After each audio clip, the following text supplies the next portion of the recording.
ತುಂಗಭದ್ರಾ ನದಿಯಲ್ಲಿ ಅಪಘಾತಕ್ಕೀರುಳು. ಮೃತದೇಹಗಳನ್ನು ಕುಟುಂಬಕ್ಕೆ ಹೊಂದಾಣಿಕೆ ಮಾಡಿದ ಮಂತ್ರಾಲಯ ಟಿಡಿಪಿ ಇನ್ಚಾರ್ಜ್.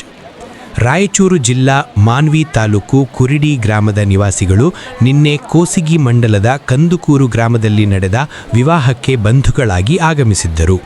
ಇಂದು ಮಧ್ಯಾಹ್ನ ಸುಮಾರು 1:30 ಸಮಯದಲ್ಲಿ ಕಂದುಕೂರು ಅಗಸೆನೂರು ಗ್ರಾಮಗಳ ನಡುವಿನ ತುಂಗಭದ್ರಾ ನದಿ ತೀರಕ್ಕೆ ಸ್ನಾನಕ್ಕೆ ತೆರಳಿದಾಗ ದುರಂತ ಸಂಭವಿಸಿತು. ಸ್ನಾನ ಸಮಯದಲ್ಲಿ ಆಳ ನೀರಿನಲ್ಲಿ ಹೊಳೆದ ನಾಲ್ವರು 35 ಮತ್ತು 25 ವರ್ಷ ವಯಸ್ಸಿನ ಇಬ್ಬರು ಮಹಿಳೆಯರು, 18 ಮತ್ತು 19 ವರ್ಷದ ಇಬ್ಬರು ಯುವಕರು ನೀರಲ್ಲಿ ಮುಳುಗಿ ಪ್ರಾಣಾಪಾಯ ಗಳಿಸಿದರು. ಸ್ಥಳೀಯರು ಮೀನುಗಾರಿಕೆ ಜಾಲಗಳ ಸಹಾಯದೊಂದಿಗೆ ಶೋಧ ನಡೆಸಿ ಶವಗಳನ್ನು ಮರಳಿ ತೆಗೆದುಕೊಂಡಾಗ ಅವರು ಈಗಾಗಲೇ ಮೃತರಾಗಿದ್ದರು. ಈ ವೇದನೆಯ ಘಟನೆಯ ಬಗ್ಗೆ ತಿಳಿದುಕೊಂಡ ಮಂತ್ರಾಲಯ ತೆಲುಗು ದೇಶಂ ಪಕ್ಷದ ಇನ್ಚಾರ್ಜ್ ಶ್ರೀ ಎನ್ ರಾಘವೇಂದ್ರ ರೆಡ್ಡಿಯವರು ಬಾಧಿತ ಕುಟುಂಬ